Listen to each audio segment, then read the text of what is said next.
10 अगस्त 65 की प्रातः class. Today it is the morning class of the 10th August 65. चला है हमारे तीर्थ न्यारे। The record played is Hamare Tirth Nyare. That is, our pilgrimage place is unique. तीर्थ न्यारे तीर्थ कहा जाता है पार ले जाने वाले स्थान। The place which takes us across is called Tirth. तीर माना किनारा और थ माने स्थान। Tir means bank and Tha means place. अर्थात एक किनारे लगाने वाला स्थान। Meaning the place to bring you to your destination. नवैया भटकती है तो नवैया को कोई किनारा चाहिए। When the boat loses its way, it needs a bank. तूफान लगता है तो नवैया भटकती है। A boat loses its way when there is a storm.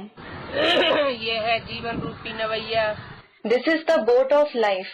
शरीर रूपी नवैया कहो, क्योंकि जब तक शरीर है You may call it the boat-like body, because until there is the body और शरीर में बैठने वाली आत्मा है and the soul that sits in the body, तो आत्मा है बिठैया, शरीर है नवैया। so the soul is the passenger and the body is the boat. और ये शरीर रूपी नवैया विषय वैतरणी नदी में पड़ी हुई है। And this boat-like body is lying in the river of vices. इसको ठिकाने लगाने वाला खिवैया जब आता है, When the boatman who takes it to the destination comes, तो एक किनारे लगा देता है। he takes it to the bank. तो वो हमारे तीर्थ न्यारे हैं। So our Tirth pilgrimage place is unique. दुनियावी तीर्थ मिसल नहीं, स्थूल नहीं है। It isn't physical like the worldly Tirth. Om Shanti. Om Shanti. मीठे मीठे बच्चे पास्ट के सत्संग और अभी के सत्संग के अनुभवी बने। The sweet children have become experienced of the satsangs of the past and the satsang of the present. Satsang, a spiritual gathering. Past में कौन सा सत्संग था? Which satsang was there in the past? Past में जो भी सत्संग था वो जिस्मानी गुरुओं के द्वारा सिखाया हुआ सत्संग था। All the satsangs in the past were taught by the bodily gurus. लेकिन नाम रखते हैं सत्संग They keep the name satsang और धक्के खिलाते रहते हैं, and make others suffer blows. तो वास्तव में सत्संग नहीं हुआ, लतसंग हो गया। So, actually, it isn't a satsang but a latsang, that is, gathering where one receives kicks. Past के सत्संग में और अभी संगम युग के सत्संग में वास्ट डिफरेंस है। There is a vast difference between the satsang of the past and the satsang of the present confluence age. Past यानी सत्संग में आने से पहले बुद्धि में क्या रहता था? What was in your intellect in the past, meaning before coming to this satsang, और अभी तुम्हारी बुद्धि में क्या रहता है? and what is in your intellect now? पहले बुद्धि में रहता था अमरनाथ की यात्रा करें। First, this used to be in your intellect. We should go on a pilgrimage to Amarnath. Amarnath, a temple of Shiv situated on the high mountains of Kashmir. अभी बुद्धि में बैठा है कि भगवान कोई पहाड़ों पे नहीं बैठा हुआ है। And now it has sat in the intellect that God isn't sitting on the mountains. भगवान तो ऊंची स्टेज वाला है, वो ऊंची स्टेज में रहता है। God is the one with a high stage and he stays in a high stage. इसलिए शिव के मंदिर सदैव ऊंचे स्थान पर बनाए जाते हैं। That is why the temples of Shiv are always made on a high place.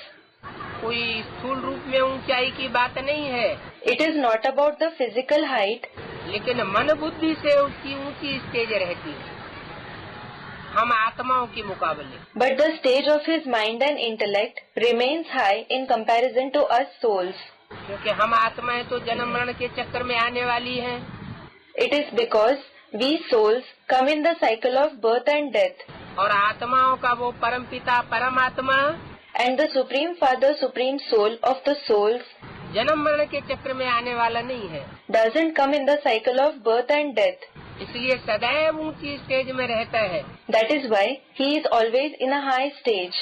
उस ऊंची स्टेज की निशानी दिखाई दी है Amarnath. The sign of the high stage is shown as Amarnath. तो ये रात दिन का फर्क देखने में आता है।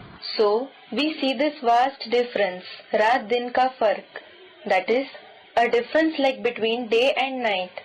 उन सत्संगों में सिर्फ सुनते ही रहते हैं। They just keep listening in those satsangs. भगत लोग जाते हैं, सुनते हैं, Devotees go and listen, और वो भगवान बनकर बैठे हुए गुरु लोग उनको सुनाते हैं। and those gurus who have sat as God narrate to them. जीवन में धारण कोई नहीं कर पाता। No one is able to assimilate it, that is, the teachings in their life. जैसे सत्यनारायण की कथा सुनाते हैं, For example, they narrate the story of Satyanarayan, true Narayan.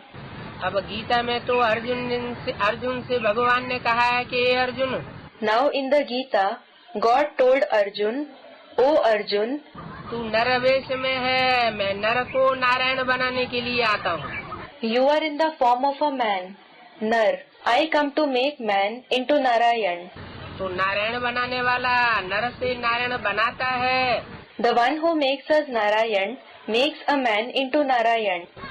लेकिन वो सिर्फ कथाएं सुनाते हैं नारायण की। But they just narrate the stories of Narayan.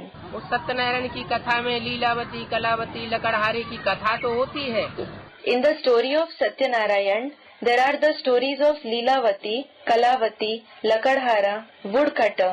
लेकिन सत्यनारायण की कथा कोई भी नहीं सुनाती। But nobody narrates the story of Satyanarayan. तो असली सुनाना, असली सुनना और असली गुनना, जीवन में धारण करना और वैसा बनना, ये अभी परमपिता परमात्मा आकर के सिखाए रहे हैं। So now, the Supreme Father, Supreme Soul has come and is teaching us to narrate the truth, hear the truth, ponder upon true points, assimilate the truth and to become this truth. हे बच्चों, अभी तुम नर रूप में हो, मैं तुम नर को नारायण बनाने के लिए आया हुआ। He says, O children, you are in the form of a Nar, human being now, and I have come to make you like Narayan. ये बुद्धि में तुम्हारी एम ऑब्जेक्ट रहता है। There is this aim and objective in your intellect. जैसे उन school colleges में भी बुद्धि में एम ऑब्जेक्ट रहती है, Just like there is the aim and objective in the intellect of the students in those schools and colleges as well. कि doctor की पढ़ाई पढ़ रहे हैं तो हम सर्जन बनेंगे। They think we will become a surgeon as we are studying medicine. वकालत की पढ़ाई पढ़ रहे हैं तो हम वकील बनेंगे। We will become a lawyer as we are studying law. ऐसे ही Similarly, परमात्मा आकर जो पढ़ाई पढ़ाते हैं उसमें नर से नारायण बनाने की शिक्षा दी जाती है। the knowledge that the Supreme Soul teaches when he comes, the teaching of becoming Narayan from a Nar is taught in it. अर्थात मनुष्य को देवता बनाने की शिक्षा दी जाती है। It means the knowledge of transforming a man into a deity is given. मनुष्य देवता कैसे बने? When did human beings become deities? जब उसके कर्म सुधरे तो देवता बने। They became deities when their actions were reformed. और मनुष्य के जब कर्म बिगड़ते हैं तो मनुष्य रूप में वो राक्षस हो जाता है। And when the actions of the human beings are spoiled, then they become demons in the form of human beings. तो मनुष्य ही देवता बनता है। Human beings themselves become deities. सतयुग त्रेता में रामकृष्ण के राज्य में वो देवताएं थे। In the golden and silver ages, in the kingdom of Ram and Krishna, they were deities. अभी आसुरी राक्षसों का राज्य आ गया है। Now the demonic kingdom of the demons has come. उसमें सब मनुष्य असुर बन चुके हैं। All the human beings have become demons in it. असुर या राक्षस उनको कहा जाता है जो दूसरों को तन से, मन से, धन से दुख ही दुख देते हैं। Those who give sorrow and only sorrow to others through the body, mind and wealth are called demons or devils. सुख जैसे दे ही नहीं सकते। It is as if they cannot give happiness at all. उनको कहा जाता है मनुष्य के वेश में राक्षस। They are called demons in the form of human beings. ऐसे नर को नारायण बनाने के लिए To make such nar into Narayan, अभी परमात्मा बाप आकर के ये सत्संग खोलते हैं। the Supreme Soul Father comes and opens this satsang now. तुम्हारी दिल में कोई आस नहीं है, There isn't any desire in your heart. बस तुम यहाँ आते हो You come here बाप से 2 वचन सुनने के लिए only to hear a few words from the Father और उनको जीवन में धारण करने के लिए। and to assimilate it in the life. उन सत्संगों में तो जाए, शास्त्रों के 2 वचन सुनते हैं। They go to those satsangs and hear a few words of the scriptures. शास्त्र लिखे जाते हैं मनुष्य गुरुओं के द्वारा। Scriptures are written by the human gurus. मनुष्य गुरु खुद ही भिखारी हैं, Human gurus themselves are vicious. तो भिखारी जरूर दूसरों को भिखारी ही बनावे। So, vicious people will certainly make others vicious. सत्संग होते आए हजारों वर्षों से, Satsangs have been going on for thousands of years. शास्त्र सुनते आए, सुनाते आए, दुनिया नीचे गिरती चली गई। They kept listening and narrating the scriptures, but the world kept falling. अभी परमात्मा बाप आकर के कहते हैं, बच्चे Now the Supreme Soul Father comes and says, Children, मैं शास्त्र पढ़ करके फिर तुमको नहीं सुनाता हूँ, I don't read the scriptures and narrate them to you. मैं तुम्हें जो कुछ डायरेक्ट सुनाता हूँ Whatever I narrate directly to you वो शास्त्रों का सार सुनाता हूँ। is the essence of the scriptures. तो यहाँ तुम बच्चे बैठे हो, So, you children are sitting here. बुद्धि में है हम आत्माएं बाप दादा के सामने बैठी, It is in your intellect. We souls are sitting in front of Bap Dada. और उनसे हम स्वर्ग का वर्षा लेने के लिए ज्ञान और योग सीख रहे। And to take the inheritance of heaven from him, we are learning knowledge and remembrance. बाप है हमारा Shiv Our Father is Shiv, और शिव बाप जिस तन में प्रवेश करता है, and the soul of the body that the Father Shiv enters, जिसे त्रिनेत्री के रूप में दिखाया जाता है शंकर के रूप में,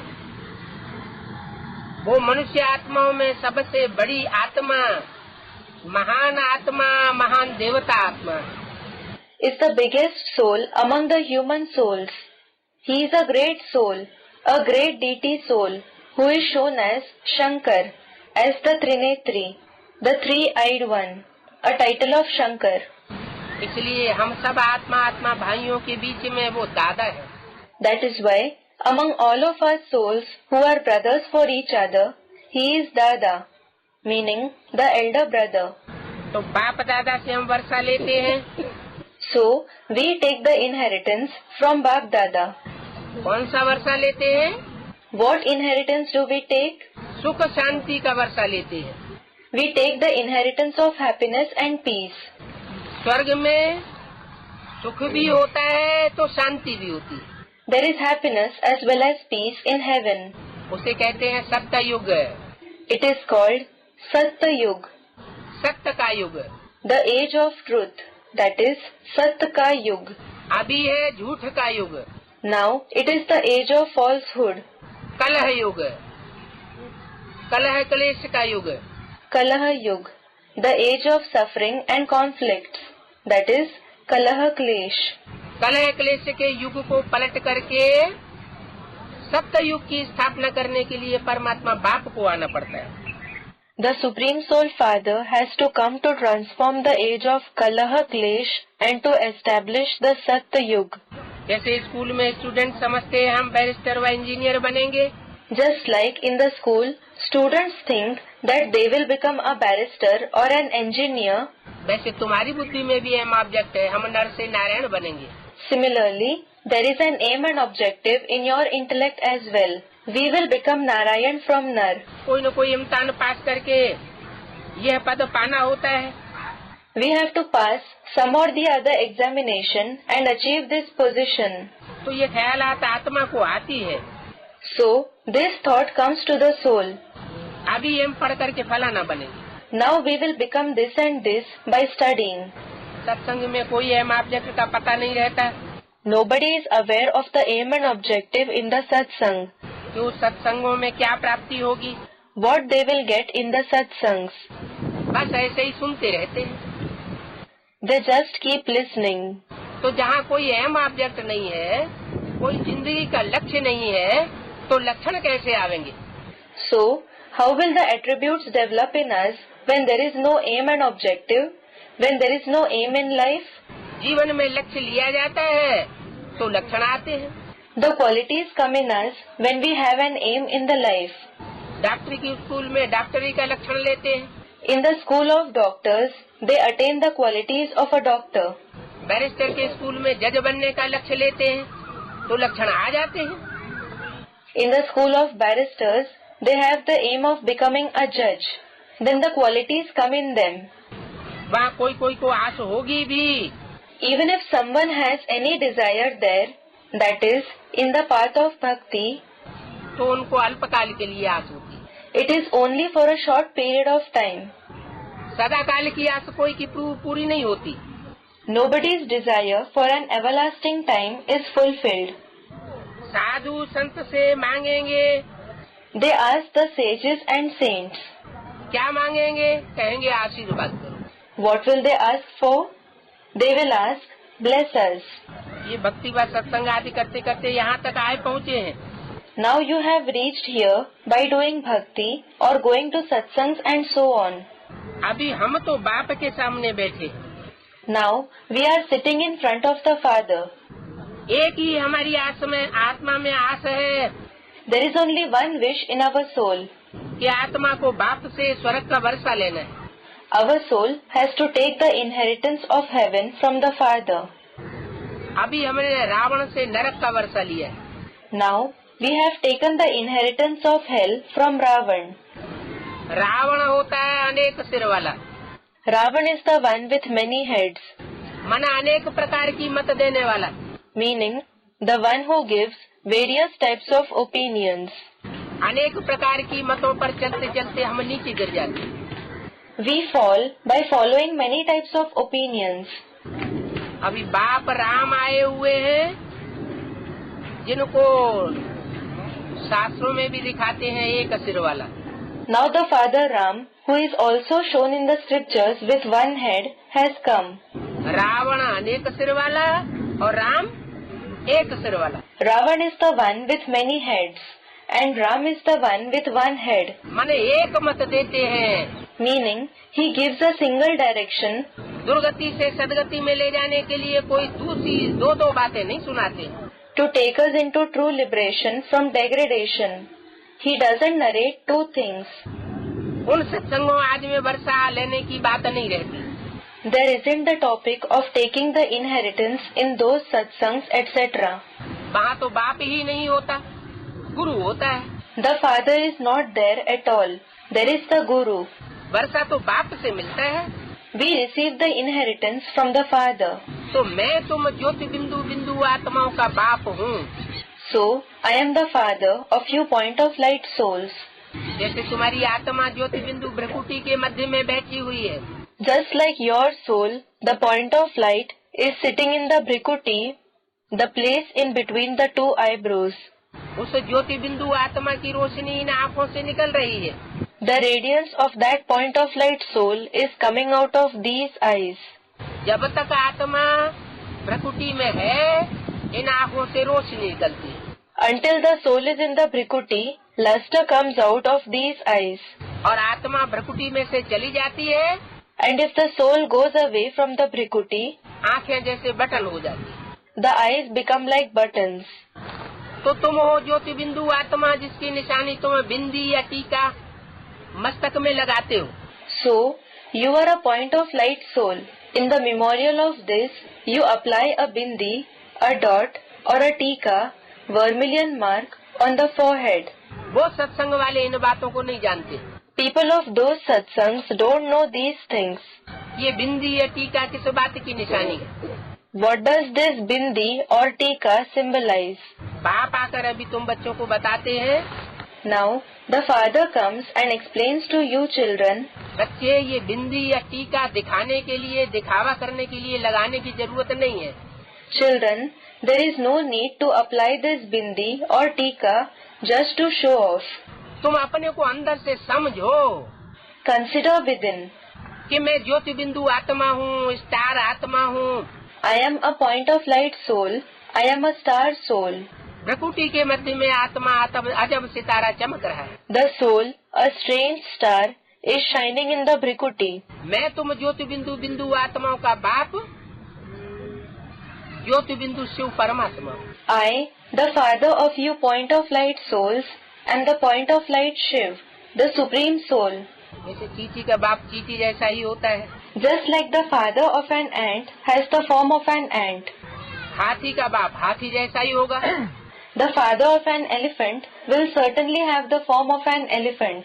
तो बिंदु बिंदु आत्माओं का बाप कैसा होगा? So how will the father of the point souls be? वो भी तो बिंदु होगा ना। He will also be a point, won't he? लेकिन वो जन्म मरण के चक्र से न्यारा है, But he is beyond the cycle of birth and death. इसलिए परम पिता परमात्मा शिव कहा जाता है। That is why he is called the Supreme Father, Supreme Soul Shiv. वो हमारा बाप है। He is our father. हम जन्म मरण के चक्र में आते हैं, आगे पीछे के जन्म को भूल जाते हैं। We come in the cycle of birth and death and forget the previous and future births. इसलिए हम आपस में बच्चे बच्चे भाई भाई हैं। That is why we are only children, brothers among ourselves, and not like the father. तो यहाँ बाप और वर्षे का, बाप और बच्चे का संबंध है। So here there is the relationship of the father and the children. और यहाँ बच्चों को वर्षा मिलता है नंबरवार पुरुषार्थ अनुसार। And the children get the inheritance more or less according to their purusharth, meaning spiritual effort. जो जैसा पुरुषार्थ करेगा, जो जैसी पढ़ाई पढ़ेगा, वो उतना वैसा पद पाएगा। Someone will receive a position according to the level of his studies, according to the purusharth he makes. School अथवा कॉलेज में भी वर्षे की बात नहीं होती। There isn't the topic of inheritance in schools or colleges either. वो तो टीचर होते हैं, पढ़ाने वाले। Those teachers are the ones who teach. वर्षे की आस सिर्फ इस समय तुम बच्चों को लगाए बैठना है। You children should have the desire of receiving the inheritance only at this time. तो मैं परम धाम से आया हुआ हूँ। So, I have come from the supreme abode. हमको फिर से अपना बेहद का सदा सुख का स्वराज्य देने के लिए आया हुआ। He has come to give us the unlimited self-sovereignty, Swaraj, of everlasting happiness once again. ये बच्चों की बुद्धि में जरूर होगा। This will certainly be in the intellect of the children. फिर भी समझते हैं बाबा के सन्मुख जाने से ज्ञान के अच्छे अच्छे बाण लगेंगे। However, they think that they will be shot by good arrows of knowledge if they go in front of Baba. क्योंकि जो सन्मुख बात सुनी जाती है, It is because the words that are heard, being face to face, उसमें दृष्टि का भी फोर्स होता है, have the force of drishti, vision, वाचा का भी फोर्स होता है, the force of speech, vibration का भी फोर्स होता है, as well as the force of vibrations. और वही बोली हुई बात जब हम टेप रिकॉर्ड से सुनते हैं, And when we listen to the same words narrated by the father through the tape recorder, अथवा टीवी में देखते हैं, or watch it on TV, तो उसमें वाइब्रेशन का फोर्स है, दृष्टि का फोर्स है, वो वाचा का फोर्स उतना नहीं रहता। then there isn't the force of vibrations, the force of drishti, and the force of speech to that extent. इसलिए बोला That is why it was said, कि जब तक मैं सन्मुख ना हूँ, until I come face to face, तब तक कोई को गति सदगति मिल नहीं सकती। no one can receive liberation and true liberation. तो परमात्मा बाप ज्योति बिंदु है, So, the Supreme Soul Father is a point of light. निराकार है, He is incorporeal. फिर भी कोई मनुष्य तन में आकर के हम बच्चों के सन्मुख होता है। Even then, He enters some human body and comes face to face with us children. वो सर्वशक्तिवान बाप है। He is the Almighty Father. बच्चे भी ज्ञान बाण मारने में तीखे बन जाते हैं। The children also become intelligent in shooting the arrows of knowledge. परंतु नंबरवार पुरुषार्थ अनुसार है। But they are at different levels according to their purusharth. यहाँ तो बच्चे डायरेक्ट सुनते हैं। Here, the children listen to the father directly. समझते हैं बाबा हमको समझा रहे हैं। They think that Baba is explaining to them.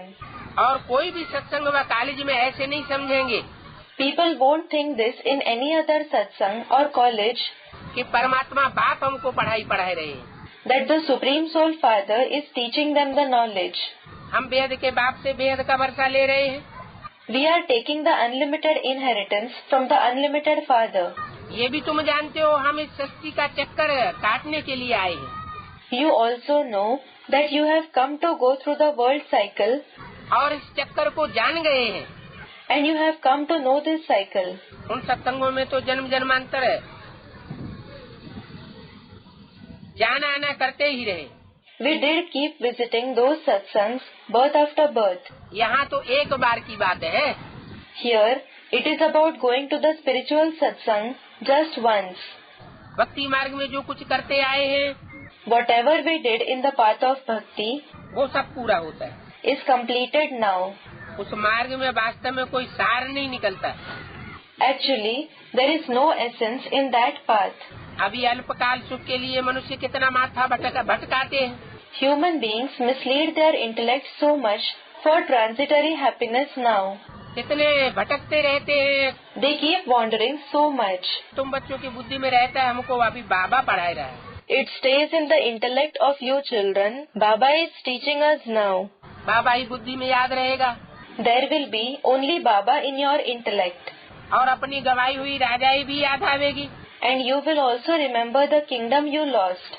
अभी हम जितना पुरुषार्थ करेंगे, बाबा की याद में रहेंगे और ज्ञान की धारणा में रहेंगे। Now, the more we make Purusharth, the more we stay in the remembrance of Baba, the more we assimilate the knowledge औरों को भी ज्ञान की धारणा करावेंगे, उतना ही ऊंच पद पावेंगे। and make the others also assimilate it, we will receive a high position to that extent. तो ये पुरुषार्थ करना होता है। So, we have to make this Purusharth. क्या क्या पुरुषार्थ करना होता है? What Purusharth do we have to make? पहला पुरुषार्थ है बाप को याद करने का। The first Purusharth is to remember the Father. दूसरा पुरुषार्थ है बाप से ज्ञान सुनने का। The second Purusharth is to listen to the knowledge from the Father. तीसरा पुरुषार्थ है जो सुना हुआ ज्ञान है वो दूसरों को सुनाने का। The third Purusharth is to narrate the knowledge which you have heard to the others. और चौथा पुरुषार्थ है जीवन में सुने हुए ज्ञान की धारणा करने का। And the fourth Purusharth is to assimilate in the life the knowledge that you have heard. ये चार सब्जेक्ट है इस ईश्वरीय ज्ञान के। These are the four subjects of this divine knowledge, that is, of God. ये तो हर एक की बुद्धि में है। It is in everybody's intellect. फिर भी बाप बैठे बच्चों की बुद्धि को रिफ्रेश करते हैं। Still, the Father sits and refreshes the intellect of the children. तुम देखते हो You see हमारे सन्मुख बेहद का बाप समझाए रहे हैं। that the unlimited Father is explaining in front of you. इस तन के द्वारा समझाए रहे हैं। He is explaining through this body. उनको अपना तन तो है ही नहीं। He certainly doesn't have his own body. Shiv के मंदिर देखने जाते हैं When you go to see the temple of Shiv, तो शिव के मंदिर में तो शिव ज्योति बिंदु रखा हुआ है, माना लिंग रखा हुआ है। a point of light Shiv, meaning a ling, oblong shape is placed there. वो बिंदु का ही बड़ा आकार शिवलिंग बना के रख दिया है। A big form of that point itself is made as the Shivling and placed in the temple. Shivling, an oblong stone worshipped all over India as a symbol of Shiv in the path of bhakti. उससे साबित होता है उसको हाथ पाँव नाक आँख कान नहीं है। This proves that he doesn't have hands, legs, nose, eyes and ears. इसलिए भक्ति मार्ग में कहते हैं तुम्हारे हाथ पाँव नहीं है फिर भी तुम चलते हो। That is why it is said in the path of bhakti, you don't have hands and legs, still you walk. तुम ही सारा कार्य करते हो। You yourself do all the work. बिनु पग चले सुने बिनु काना करे बिनु कर्म करे विधि नाना आनन रहते सकल रस भोगी बिनु वाणी वक्ता बड़ जोगी। बिनु पग चले सुने बिनु काना कर बिनु कर्म करे विधि नाना आनंद रहित सकल रस भोगी बिनु वाणी बक्तावड़ जोगी। That is, he walks without feet, hears without ears, and performs a variety of actions without hands. He enjoys all kinds of tastes without a mouth. He is an ascetic who speaks without a voice. ऐसे कहते हैं ना। They say this. don't they? तो वो निराकार होते हुए भी इस सृष्टि पर आकर कोई मनुष्य तन में प्रवेश करता है। So in spite of being incorporeal, he enters some human body after coming to this world. वो कौन से मनुष्य होते हैं? Who are those human beings? वो वही मनुष्य होते हैं जो नर से नारायण बनते हैं, नर से राम बनते हैं अथवा कृष्ण बनते हैं। They are the same human beings who become Narayan, Ram or Krishna from a man. उन्हीं राम और कृष्ण के तन में परमात्मा बाप आकर के हम बच्चों को पढ़ाई पढ़ाता है। The Supreme Soul Father comes in the very body of Ram and Krishna and teaches knowledge to us children. उनका नाम रखता है प्रजापिता ब्रह्मा।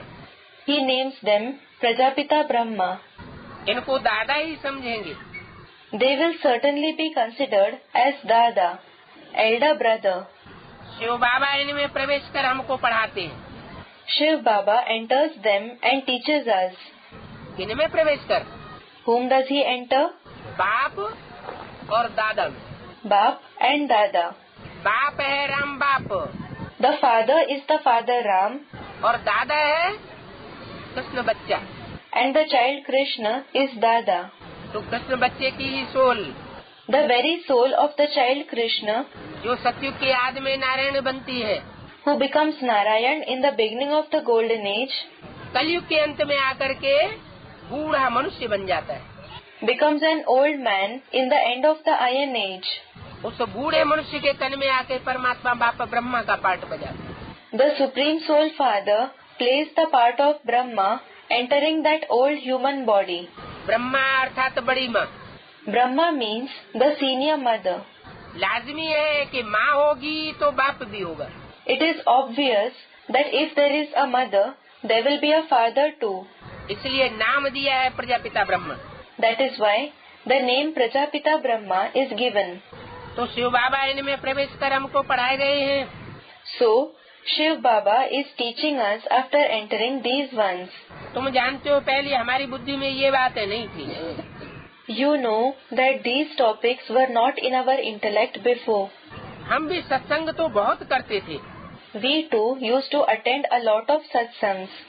परंतु कभी ये ख्याल में भी नहीं आता था But it never even came to the mind कि परमपिता परमात्मा आकर हमको ब्रह्मा द्वारा पढ़ाते हैं। that the Supreme Father, Supreme Soul comes and teaches us through Brahma. यह कभी पढ़ाया होगा। Or he must have taught us at some time. अभी हमने बाप को जाना है। Now we have come to know the Father. नई दुनिया स्वर्ग का राज्य फिर से हमको याद आता है। We remember the new world, the kingdom of heaven once again. अंदर में हमारे खुशी रहती है। There is joy within us. वेद का बाप, The unlimited Father, जिसको भगवान कहते हैं, वो हमको पढ़ाए रहे हैं। whom we call God, is teaching us. बाबा पतित पावन तो है ही, The Father is anyway the purifier of the impure. फिर टीचर के रूप में बैठ हमको पढ़ाई भी पढ़ाए रहे हैं। Then he is also teaching us in the form of the teacher. क्या? What? 2 काम बताए परमात्मा के। 2 tasks of the Supreme Soul were mentioned. एक तो आकर के ज्ञान सुना करके पढ़ाई पढ़ाते हैं।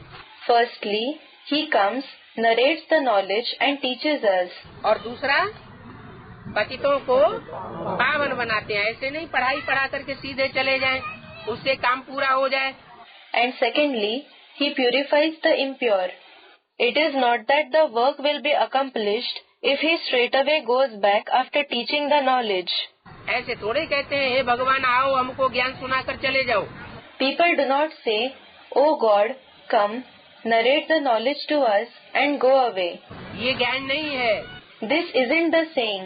परमात्मा का तो ज्ञान है हे पतित पावन आओ और हम पतितों को आकर के पावन बना कर जाओ। It is the saying for the Supreme Soul, "O purifier of the sinful ones, come, make us, the sinful ones, pure and then go." तो बाबा पतित पावन तो है ही। So, Baba is certainly the purifier of the sinful. फिर teacher के रूप में हमको पढ़ाए भी रहा है। Then he is also teaching us in the form of the teacher. इस दुनिया में कोई भी इस ख्यालात से नहीं बैठते होंगे कि हमको बाप टीचर बन के पढ़ाई पढ़ाए रहा है। Nobody in the world will have the thought that the Father is teaching them as the teacher. तुम बेहद बाप की याद में बैठे हो। You are sitting in the remembrance of the unlimited Father. अंदर में तुम्हारी समझ है। You understand within. हम आत्माएं अब 84 जन्मों का पूरा पार्ट बजाए करके वापस जाते हैं। Now, we souls play the part of the complete 84 births and go back. हमारा 84 का चक्कर पूरा हुआ। Our cycle of 84 births is complete. अब 84 के चक्र को पूरा करके हम सतयुग के नए जन्म में आने वाले हैं। Now, we are about to complete this cycle of 84 births and come in the new birth of the golden age. फिर स्वर्ग में जाने के लिए हमको बाप अभी राजयोग की शिक्षा भी दे रहे हैं। Now, the Father is also giving us the knowledge of Raj Yoga to go back to heaven. कौन सा योग की शिक्षा दे रहे हैं? He is giving us the knowledge of which yoga? जिस योग में राज भरा हुआ है। The yoga that is full of secrets, Raz. क्या राज भरा हुआ है? What secrets is it full of? कि नर से नारायण कैसे बनते हैं? How to become Narayan from a man. कहते हैं गीता में भी राजयोग की शिक्षा है। They say that there is the teaching of Raj Yoga in the Gita too. भगवान ने आकर के कृष्ण अर्जुन को राजयोग सिखाया था। God had come and Krishna taught Raj Yoga to Arjun. लेकिन उसमें तो उन्होंने कृष्ण का नाम डाल दिया। However, they have inserted the name of Krishna in it. That is the Gita. वास्तव में कृष्ण तो साकार का नाम है। Actually, Krishna is the name of the corporeal one. साकार को सारी दुनिया नहीं मानती। The entire world doesn't accept the corporeal one. सारी दुनिया तो निराकार परमेश्वर को मानती है। The whole world accepts the incorporeal God. अगर गीता में उस निराकार का नाम होता, Had there been the name of that incorporeal one in the Gita, तो सारी दुनिया गीता को मानती। the whole world would have accepted it. समझती कि गीता है सर्वधर्मों का माई बाप। They would have understood that the Gita is the mother and father of all the religions. तो ये बड़ी भूल हो जाने के कारण So, because of this big mistake, Gita को सारी दुनिया के सब धर्मों के लोग नहीं मानते। people of all the religions of the whole world don't accept the Gita. सिर्फ भारत में ही मान्यता है। It is accepted only in Bharat. और उसमें भी कृष्ण का नाम डाल देने से सब मुझे हुए। But everyone is confused because of the insertion of the name of Krishna even in that Gita. समझ नहीं सकते हैं कि भगवान आखिर कौन है, राम है कि कृष्ण है कि शंकर है या शिव है। They are unable to understand, finally, who is God? Is it Ram? Is it Krishna? Is it Shankar? Or is it Shiv? तो बाप जानते हैं, बच्चे भी जानते हैं ये राजयोग की शिक्षा बाप आकर दे रहे हैं महाराजा महारानी बनाने के लिए।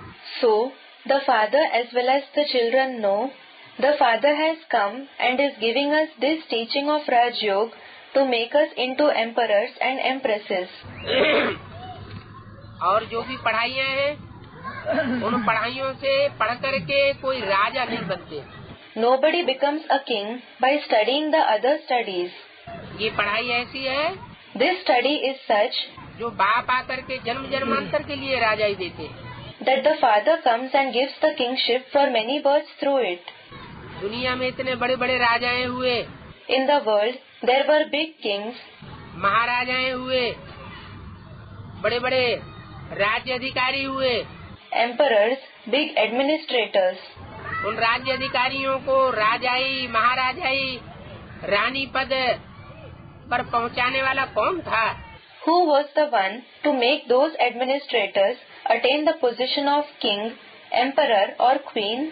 उनको राजाई महाराजाई किसने सिखाई? Who taught them the skill of kingship and emperorship? कभी तो सिखाई होगी। Someone must have taught it to them at some time.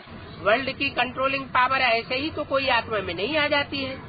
A soul doesn't simply get the controlling power of the world. तो परमपिता परमात्मा ही आकर के कलयुग के अंत में आकर के So, the Supreme Father, Supreme Soul himself comes in the end of the Iron Age वो सतयुग के आदि की राजाई हमको देकर जाता है and gives us the kingship of the beginning of the Golden Age and then goes. बच्चे जानते हैं The children know राजयोग की शिक्षा से तुम स्वर्ग के महाराजा महारानी बनते हो that they become emperor and empress of heaven through the knowledge of Raj Yoga. और सिवाय बाप के और कोई सिखा भी नहीं सकता। And except the father, no one else can teach Raj Yoga. Impossible है। It is impossible. बाबा एक ही बार आकर के पढ़ाते हैं Baba comes only once and teaches Raj Yoga स्वर्ग का मालिक बनाने के लिए। to make the children the masters of heaven.